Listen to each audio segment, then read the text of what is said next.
cousin's dog was humping my cousin's dog, that's and they're both girls. Oh, that's okay. What's up, guys? Welcome back to my channel. So I'm here today to talk about The Real Housewives of New Jersey, Season 14, Episode 4, A League of Their Own Worst Enemy. So be sure to like, comment, and subscribe, and let's jump right on into it. So I thought it was a pretty good episode. I saw a tweet the other day that was like, you know, we're a few episodes in and like nothing's happening. It's like, okay, I guess if you're coming in with like, where's the Teresa versus Melissa? It's like, no, they're like having a little bit of a Cold War, but there are some serious dynamic shifts that you can't really ignore, you know what I mean? And like, I feel like a lot of people are also over the whole Melissa, Teresa specific shit, so it's like, no, I like that we're getting some like Jackie versus Margaret, Margaret versus Jen Fesler, like Jen Fesler kind of thing with like, we're getting some like dynamic shifts, you know what I mean? So I'm enjoying the journey so far. Let me know what you think. Do you feel like this season is going well so far? Do you wish that there's some more action going on? I'm pretty satisfied with it so far, to be perfectly honest. But yeah, so the first like major, not really a major scene, like the first like, you know, real scene is with Margaret and Joe Benigno. They go out to eat these little cheeseburgers. Wow, fabulous. Oh, I'm so excited. You know, I'm going to stuff my fat little face. And of course, Margaret vents about Jen Fesler and Jackie. So with the former, it's kind of like, oh, she's chicken shit. She's claiming that she has no issue with Teresa or Louis, but she was previously telling me, oh, I don't want to be in the same room as Louis, yada, yada, yada. So there's that aspect. And I'm kind of like, I do believe that maybe Jen Fesler like said some of those things to like appease Margaret. It's like when you're a friend who's like talking shit about someone, it's like you're gonna like entertain that a little bit, you know what I mean? But Margaret's upset because Jen Fesler is like now cozying up to Teresa, so that's kind of that situation. And with Jackie, Margaret just seems upset that she's not like staying in line. She's like, Jackie, what the fuck? Are you here chiming in, defending Jen Fesler, going against my word, yada, yada, yada. So she talks about that for a little bit before opening up about, you know, the anniversary of Jan's passing. Jan is her ex-husband. She, you know, cheated on him with Joe Benigno and eventually got with him. But she said that, like, Jan was, like, family. So, like, they weren't good, like, husband and wife partners, but, like, they were family. They still talk all the time, yada, yada, yada. Even though they didn't have, like, any young kids or anything, they still spoke a lot. They had that, like, they leaned on each other, like, emotionally in a way. So she's still talking about that, and yeah, I see people saying that, like, oh, Margaret's using her ex-husband's death for a storyline. And maybe I don't see it that way because, like, she's been talking about Jan since he was still alive. You know what I mean? It's like he's been a part of her life still. No, granted, he wasn't, like, on camera, but, you know, they show their picture and whatnot. So, like, I don't know. Like, I don't really... Let me know what you think down in the comment section. But, yeah, so she kind of leads on Joe Benigno with that. And, like, they acknowledge that, you know, like, no one can fix this. You know, she's crying over her ex-husband. Like, she's needs the time or whatever. And it shows Joe, like, don't worry. When you die, I'll be just as sad. Like, you know what I mean? It's kind of reaffirming him. Later on, it looks like, you know, this will cause some tension between them. But for now, it's like we see him supporting Margaret, which is nice to see. Then we see Rachel and Jen Fesler. They go to coffee and to talk about their issue at the Jersey Shore. And Rachel, she instantly gets emotional, like turning the waterworks on and shit. And Jen Fesler's like, I just don't understand why you're so upset. And in confessional, she's like, look, Rachel and I are just in different, like, stages of our life. Like, Rachel's 32 years old. She compartmentalizes things differently. And Jen Fesler's kind of at the age where she's like, I don't give a fuck. You know what I mean? It's not a big deal. So kind of touches on how, like, there's that kind of disconnect in that way. Jen says that, you know, she thought her conversation with Teresa was a victory because she's like, you know, Teresa acknowledged that she didn't say that John Fuda was the biggest drug dealer in Bergen County now. He was that when he was younger. Like, so to Jen Fesler, she's like, I thought that was a victory. I'm like, okay, let's tone it down a bit, Jen. And Rachel's like, well, no, what is a victory to you is bullshit to me. So kind of talks about that real quickly. And she says that she and John Fuda are both really, like, disappointed at how Jen Fesler, justifies Teresa's actions. Now, Rachel talked about the bit in the last episode as well. She was telling Danielle, you know, you don't try to justify Teresa's actions. You just kind of let me say what I need to say and, like, let it be. Anyways, Jen Fesler is like, no, it was a victory, Rachel. It was a good thing. So this kind of start hashing out a little bit. And in turn, Jen Fesler says, look, I'm just better at like talking and listening rather than like popping off and like drawing blood like Margaret is. It's just not who I am. And Rachel encourages Jen Fesler, like, hey, look, why don't you just remove yourself from a situation? At the end of the day, it's between John Fuda and Louis, so like they can handle it themselves, which Rachel has said since the first episode this season when Teresa started the bullshit.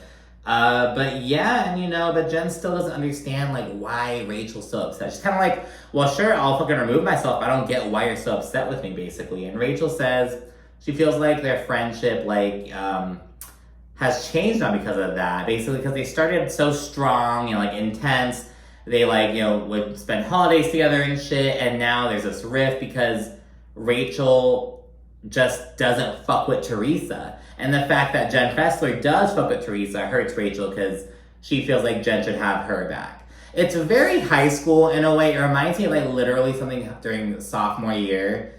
I had these two really good friends and they like hated each other. And I was so cool with both of them. It was just like literal high school bullshit. And this actually makes Jen Fesler get a little emotional. She's like, yeah, we did grow really close. I felt like I was part of your family. You're part of my family. Like, all my friends are like old friends. You know what I mean? I don't really take on new friends, but you were the exception. Like, so guys talks about like, they reflect on their relationship. And afterward, Jen asks if Rachel is going to Jennifer Aydin's, her dog party. She's having a birthday party for her dog's like 1-year-old birthday or some shit. And Rachel says that she is not going. And in confessional, Jen Fesler says that she's thrilled because Rachel clearly has an issue with who Jen Fesler's friends with. So she's almost like, thank God, I can finally just like talk to Teresa and not to worry about like the optics, like, ooh, who's looking at me, like, you know what I mean? So I think that speaks volumes. Like saying that you're thrilled that your good friend isn't going to an event so you can actually like let your hair down and like talk to who you want to talk to. It's like, and later on someone says that like Margaret and Rachel are just very territorial, and that's really what it's giving. But anyways, Jennifer Aydin and Olivia, they set up for Biscuit's birthday party, and I thought that this whole like little scene was just so fucking funny. Like there's little dog treats, it's a dog party, you know what I mean? It's a dog birthday party. There's little dog treats that like say bitch on them, and Olivia, Jennifer's 10-year-old daughter, she fucking loves them. She's like, oh my god, I love these little bitch cookies. Like apparently a female dog is a bitch.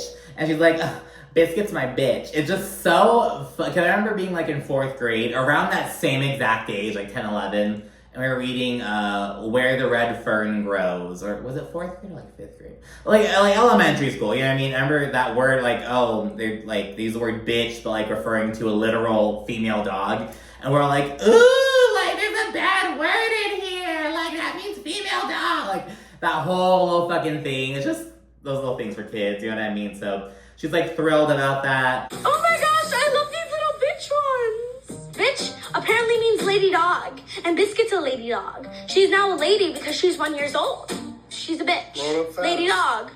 Bitch. Lady dog. Biscuit's my bitch. Dolores rolls up. She says that between her daughter Gabby, Frank, and her mother, she has 10 dogs to fucking choose from, half of which are like named after like potato, banana, like like random shit. Of course, dog. And and as people continue arriving, we see Olivia chat with Dolores real quickly. And Olivia's telling a story about how like, oh, my cousin's dog was humping my cousin's dog, and they're both girls. And Dolores is like on the phone. She's like, oh, that's okay. Just it was just so funny. It was those little fucking snippets. And like, obviously kids like to ham it up for the camera and whatever, but sometimes it like doesn't land. But like, I think Olivia's funny, like to be perfectly honest. Other people roll in. It's Jackie, Jen Fesler, Teresa, Gia, and like some random people. There's a little doggy fashion show. It's a little like the party shit. And afterward, Jackie brings Danielle up, of course. Like, of course she brings Danielle up. And, we learned Danielle is not there because she's in the Dominican Republic, but she was invited. And Jennifer mentions that one of the randoms, I think her name is Lana, something like that.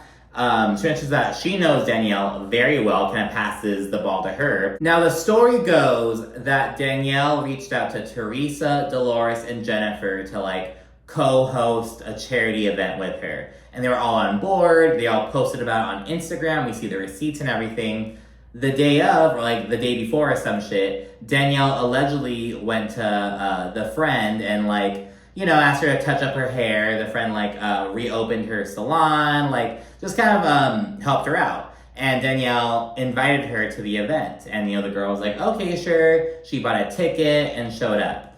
And, you know, they're in, like, the little VIP area. And basically, Danielle had the girl, like, bounced out. She had her booted. And Jennifer Aydin took offense to that because, first of all, that's Jennifer's friend. But Jennifer also shares that, like, this isn't some random person.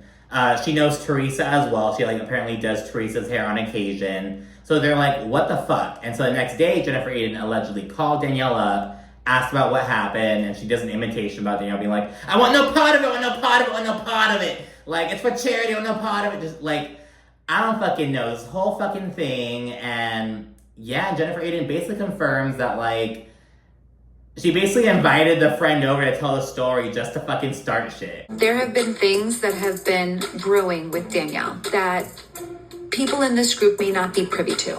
I am allowing Lena to tell the story because I would rather it not come from me. And yeah, Jennifer also shares that, you know, in addition to Danielle, she also invited Margaret and Rachel as well. And Teresa's like, well, who is Joe Benigno gonna bring to the dog party?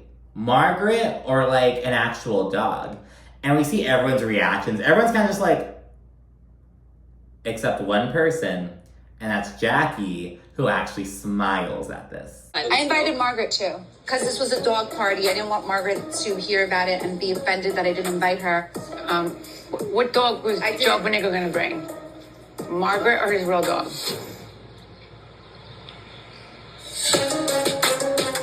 And again, that just speaks fucking volumes. Like, you know what I mean? Like, it's one thing to, like, not, like, stick up for Margaret, but she's, like, enjoying it. You know what I mean? And yeah, regarding Rachel, Jen Fesler says, you know, Rachel admitted she didn't attend because of Teresa.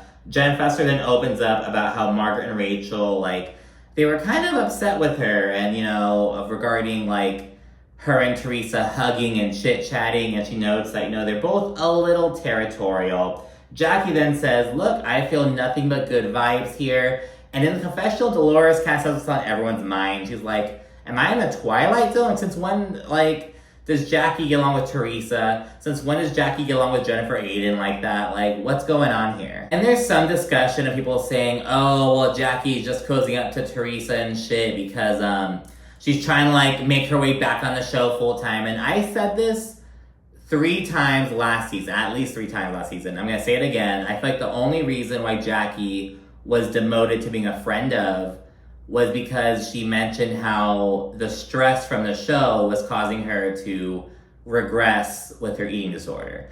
So she's not the only one who's mentioned her eating disorder on the show. Like, Kyle Richards and Crystal Kung Minkoff come to mind from Beverly Hills. But both Kyle and Crystal kind of discussed it as, like, something that they, you know, really struggled with when they were younger and that they continue to struggle with into adulthood, you know what I mean? But they didn't say, oh yeah, the show is causing me to, like, you know, go backwards. Crystal mentioned something about, like, Ozempic and, like, the like, how that was impacting her, but that wasn't the show. Whereas with Jackie, she literally said that, you know, all the drama that came with, like, the allegations about Evan cheating, all that stress that caused her to, like, go backwards. And I think that is why Jackie is not full-time. So, I mean, like, maybe this could be, like, oh, her trying to get her way back. But I feel like Jackie wasn't demoted because she doesn't bring shit to the show. Like, it wasn't because, like, I feel like it was literally, like, because they were answering her, like, crying for help, basically. Like, hey, let's just, like, you know, still be on the show, but let's just, you know, have you be on a bit less. Be in the friend of capacity till you, like, make this progress. So I genuinely feel that. I know there are a lot of people who, like, don't fuck with Jackie mainly because of the beef with Teresa, but a lot of people like, because Jackie pisses Teresa off. Like, she gets Teresa fucking activated. You know what I mean? Like, Jackie stirs shit up. Kind of, like, so, I enjoy Jackie, and I feel like that, like, you know, I feel like she wasn't demoted, like, in a bad way, if that makes sense. So I don't know how I feel about the whole, like, oh, she's only doing this to try to get back to full-time. Maybe she's just dead-ass over Margaret's bullshit. Like, fuck, I mean, like, shit, you know? But anyways, Jen Fesler suggests that, you know, maybe Louis and John Fuda can sit down and talk. Basically, like what Rachel said, you know, I feel like it's between them. They need to handle it. So, yeah, and then Dolores suggests, you know, they could always talk at the upcoming charity softball game. It's the 30th annual one. They could just go to the side and chit-chat. And it's just like, you know, Louis still acting like a fucking tough guy. Like, if he wants to talk to me, it should only be 5 seconds. He should just apologize to me. Like acting all like Louis is such a fucking dipshit. And lo and behold, fucking Teresa's mini-me, Gia's annoying ass. She's there fucking defending Louis. She's like, oh, you know, like, he'll say something. And I look at him like, Lou, this isn't like you. These people have you so upset, blah, blah, blah. Like, sticking up for him and shit. And, like, earlier when Jen Fesler was talking about how Margaret and Rachel are kind of territorial, Gia was like, it doesn't have to be like that, though. Bitch, your mom was like that. What do you mean? It's like, Gia is so fucking annoying, to be honest. Like, I do not, like, I don't, and she's a grown-ass woman. She's on the show. I can say it now. Like, I don't really fuck with Gia. And I know a lot of people feel that way, too. She just wants to be just like Teresa. But yeah, anyways, Joe and Melissa Gorga then drop Antonia off at the University of Delaware. Of course, Joe Gorga is like, they have some like dudes helping like them move in, like people like RAs basically, like helping them like move in. And he's like, hey, tell everyone that, you know, she don't like boys. So like just being stupid, being like, oh, I'm gonna have to keep tabs on you, all that shit. He's like, oh my gosh, the dorms are co-ed? What the fuck? It's all this shit, just him reacting to that stuff. Joe Gorga is just being like the fucking traditional, like, dad, you know what I mean? Like, oh, his baby girl's going off to college, blah, blah, blah. So that's happening. We then see Danielle. She's gearing up for New York Fashion Week. And we learn that, unfortunately, no family members will be there because Nate's dad passed away. His mom lives in Massachusetts and apparently refuses to travel. I'm like, okay, bitch. You know, that's like a farm. Okay. Danielle's mom is going to be on a cruise, so she's going to be out for that. And of course, she's not speaking to her father. And we learned that, you know, her dad is still reaching out to her a lot, but she's just not ready to respond or talk with him. So, you know, I really feel like that, like, the parent should be reaching out. Yeah, because it's like you, like, I feel like that, like, when these estrangement things happen, I think it is on the parent to, like, make an effort. You know what I mean? Like, I truly feel that way, to be honest with you. Obviously, it depends on the situation. Like, if, you know, but if the child's the one totally in the wrong, but I think it's important to have that dynamic. Because it's to show, like, hey, whenever you're ready, I'll be here. You know, I think that's important. And yeah, everyone's just getting ready for the charity softball game at this point. And Dolores acknowledges she's basically putting everyone in a pressure cooker because there's a lot of drama going on, like, and now they're not only even talking about Teresa and Melissa, like, there's also shit between Melissa and Jennifer, Margaret and Jen, like, there's a lot going on right now. And we see a little bit of a back and forth, not like with each other, like an argument, but like, varying, like, scenes of Jennifer and Melissa just kind of venting by each other. Jennifer's like, you know, Melissa won't even say 2 words to me, blah, blah, blah. Melissa's asking Joe if it'll be weird to see Bill and Jennifer, because they love Bill. They just don't fuck with Jennifer. So it's kind of like weird. They're kind of trying to work the situation out. Of course, we'll see Louis acting like a fucking tough guy regarding John Fuda. Like, when Teresa tells him, oh, like, I think, you know, John wants to talk with you. Louis, all of a sudden, he's like, if he wants to talk to me, it should be 5 seconds. Hey, bro, I messed up. I apologize. End of story. And he adds some shit like, now, I don't start fights, but I will finish this one. Acting all fucking tough. He's already turning fucking red. It's like, Louis is such a bitch. Like, to be honest, he's just like a little bitch. But anyways, people then roll up to the event and they mingle and whatnot. And right when Jackie rolls in, you know, she says hi to Danielle and Margaret. And then Margaret's talking to Danielle about how she didn't go to Jennifer Aydin's party. And she's like, this one managed to get there, though. They're talking shit about Jackie going to this event that literally everyone except Melissa was invited to. Like, Margaret was invited, Rachel was invited, like, everyone was invited, including Jackie, except Melissa. And look at the way that Margaret's talking about the situation. She's like, oh, and this one managed to get there. Just like, it shows her superiority complex. Later on, she like tells Jen Fesler, oh, like, is that who you want to associate yourself with? She tells Jackie, oh, like, you're a disgrace. I'm so disappointed. Just look at the way that she's speaking to her friends. You know what I mean? It definitely shows that she thinks that she's up here and everyone's down there. And that's literally what Jackie says in the confessional. She's like, I've noticed that, like, I've let Margaret think that she's up there and I'm down here. But anyways, once Margaret tells this to Danielle, Danielle tells Jackie, oh, who invited you to Jennifer Aydin's party? Like, what the fuck were you doing there, you fucking loser? Kind of like that. And Jackie shuts Danielle down and kind of stands her ground. She says that she and Jennifer are friends, and she's actually friends with everyone except Danielle. And Danielle's like, we're friends. But Jackie points out, well, no, I was the only one who wasn't invited to that party you had. Like, what the fuck is that? And then Margaret swoops in and starts defending Danielle. And it's interesting, because remember in the last episode, Margaret was like, oh, Jackie, don't come in here and speak for Jen Fesler. Well, now Margaret's speaking for Danielle Cabral, but, you know, whatever. And she's like, well, no, you guys weren't close, Jackie. You shouldn't, like, take things so personally. And Jackie's like, you never have my back with anything. And this prompts a full-on conversation about their friendship. The music, like, changes and everything. And they basically accuse one another of, like, not being there for them. You know, but, like, you know, like, what have you done for me? I've done so much for you. Always had your, like, just, like, going back and forth about how they don't feel supported by each other, basically. And as the little back and forth continues, Jackie goes into the confessional and says that, you know, she let Margaret think that she's up here and that, you know, I'm down here.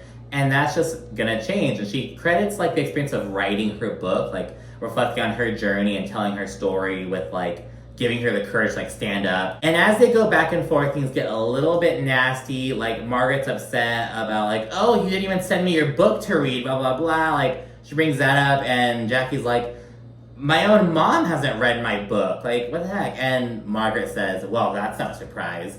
And Jackie's like, well, hold on. Let's not get deep like that. I can talk about my mom, but you can't. Like, shuts that shit down, which is good for Jackie. Like, fuck that shit. You know what I mean? Like, don't fucking throw the shit that I told you, like, while being vulnerable or shit, like, in my face now. Like, fuck that. And Danielle's, like, still there watching all this shit go down, and she's like, Jackie's on a fucking rampage, bro.